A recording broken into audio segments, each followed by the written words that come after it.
What's going on, everybody? It's your host, the Crypto Wonder. This episode is going to be a little different. It's going to be about self-care and why it's important. And of course, somehow, some way, I usually tie things to cryptocurrency.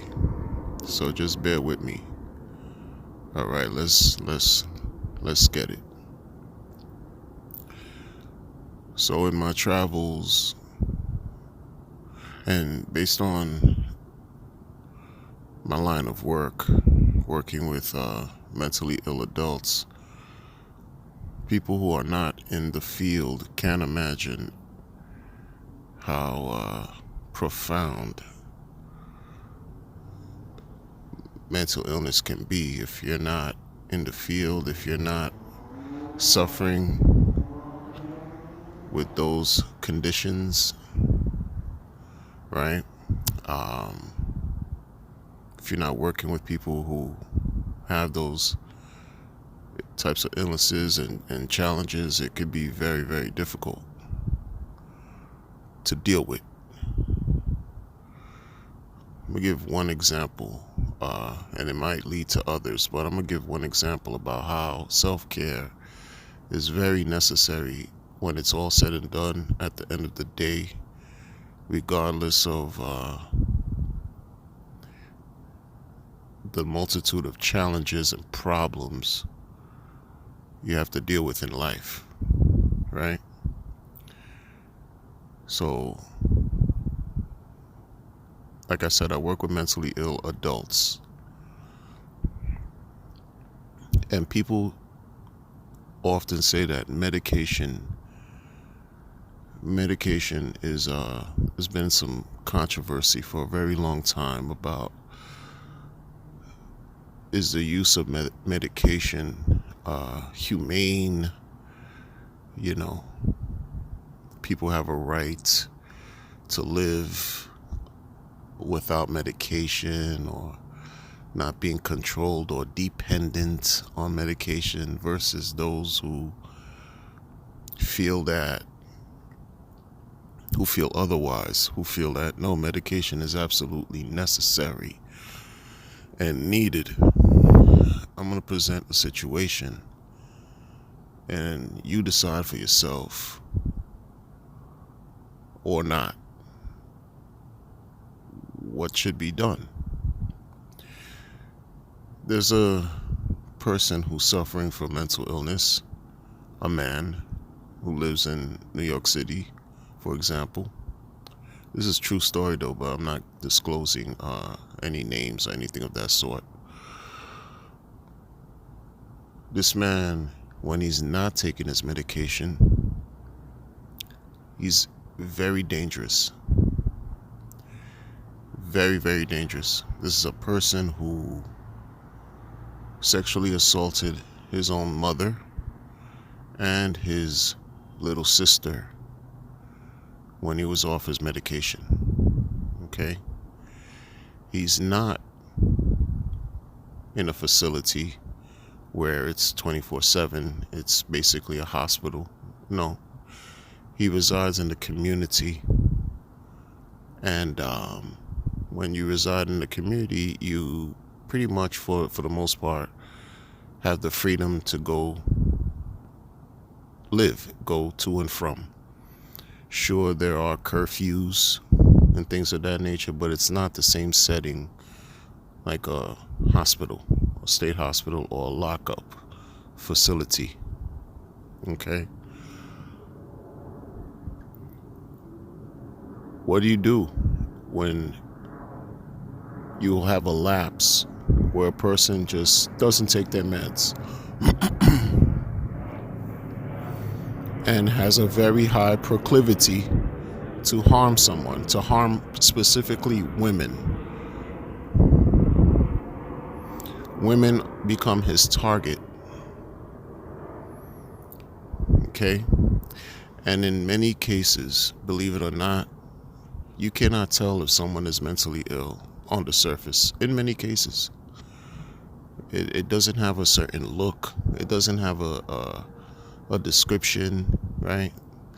In some cases, you can tell, but in others, it's very hard to tell unless they tell you something, or or again, you're in the field and you have access to their personal health information, right? And that's the situation with this particular individual. He doesn't wear tattered clothing, right? He doesn't behave as if, like he's of the street or homeless, you know, um, decent, uh, well groomed. You wouldn't know. You wouldn't know. When I heard that, it really it's something that you just can't really get used to after a while. And I've been working in this particular industry for 30 years.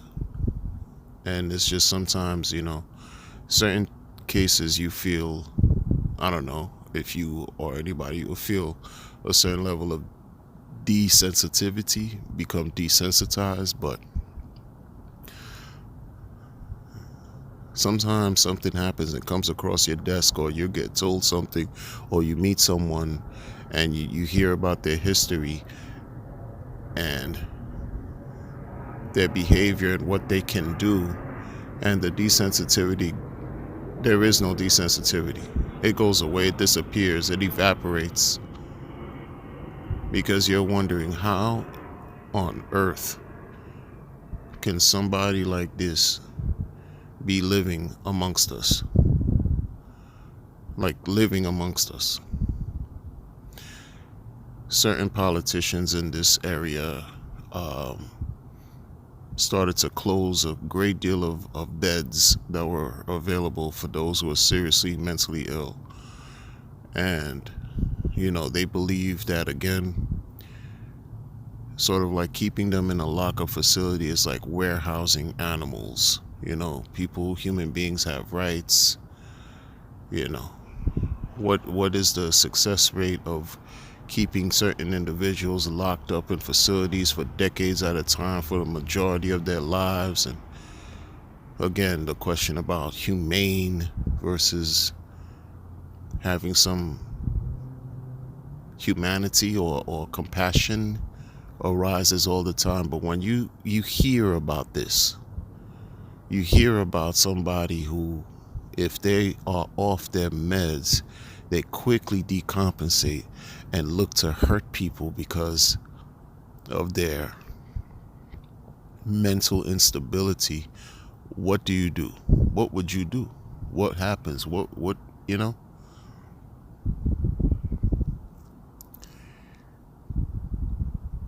I couldn't live with myself if I had the decision to decide whether to keep somebody in or out, or keep them on the meds or take them off the meds, take them off, then decide to keep them out, have them to get off meds and hurt a child or a woman. I couldn't live with myself. But that's me. That's me. And in addition to harming his own mother and sister, he's also harmed his own social worker, sexually violated and attacked his own social worker.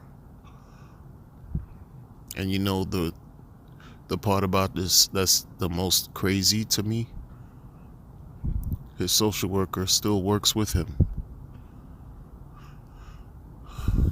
and advocates for him. His mother and sister still communicate with him. His sister's 10 years old. His mother still communicates with him. Still has contact with him, physical contact. Social worker still works with him after he violated her.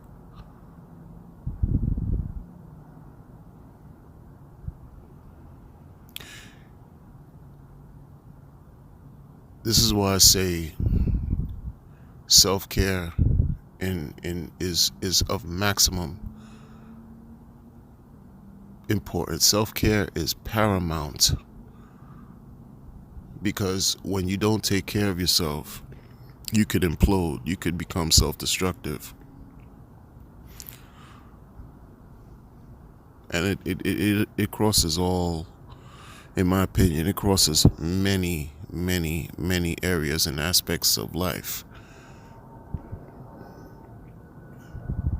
Because things like this, I have a good friend of mine who also is in the field. At one point, he was my mentor, and he switched jobs, and also now handles issues with psychiatric people who have psychiatric needs in emergency rooms in hospitals. And the cases that he deals with,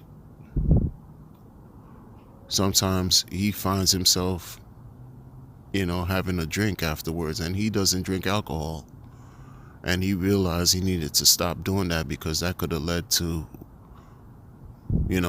developing alcoholism or some serious problems, because he had to remember he has to now take care of himself. When you outside, when you leave your job, you going back home, just try to keep the job back at the job. Don't take the job home with you,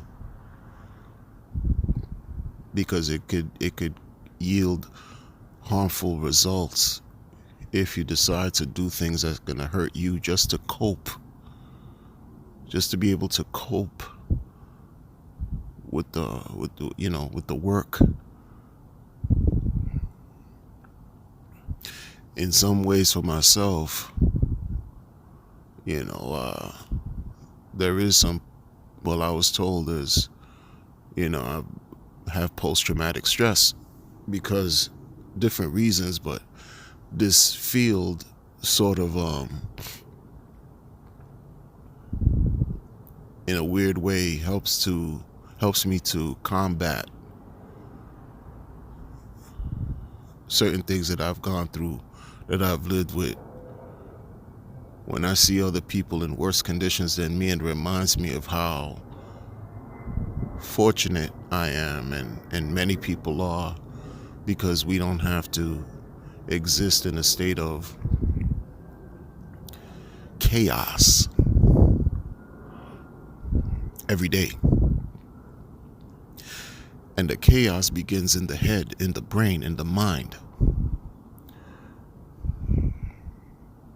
And I've learned to cope in healthy ways.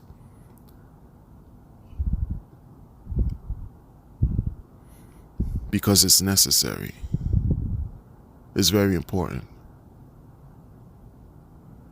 But I tell you, one of my outlets that I enjoy in life is this cryptocurrency game. It's how you play it. It's all about how you play it. Because crypto, to me, it's definitely about making money. But you got to think about the ways that we're making money that's so powerful. It's even liberating. Because if you know what you're doing in crypto, you become the owner. You become empowered. You are in control of your own operations. Right? You are able to free yourself from certain confines that we exist under every day. You are able to make a choice and decide what it is that you're going to get into without anyone having to tell you what to do.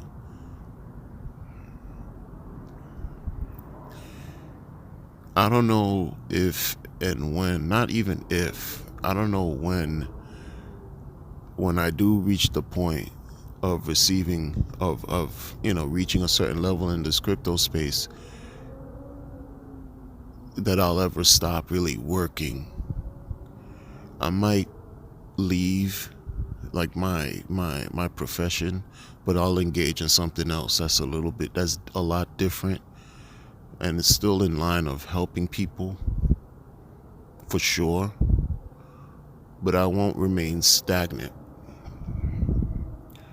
because what I'll decide to do will be in a sense what I will decide to get into once I move on from my profession will have a lot to deal with self-care.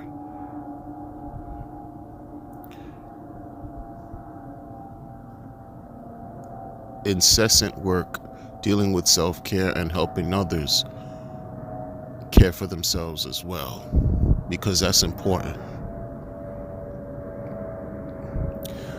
While we consistently earn yield and create revenue streams and generate revenue through cryptocurrency, it leaves room for you to do what really matters to you. And one thing I could take away from my experience so far in my profession is to understand that when you think things are at a low point and things are bad in your life, there's others that are struggling a lot harder and have it worse off than you, and there are others who have also not only had it worse off than you, but they've also pulled through and have overcome all of the obstacles that they were faced with, to show you that you can do it too. Self-care, people. And with that, I'll catch you all on the next one. Take care.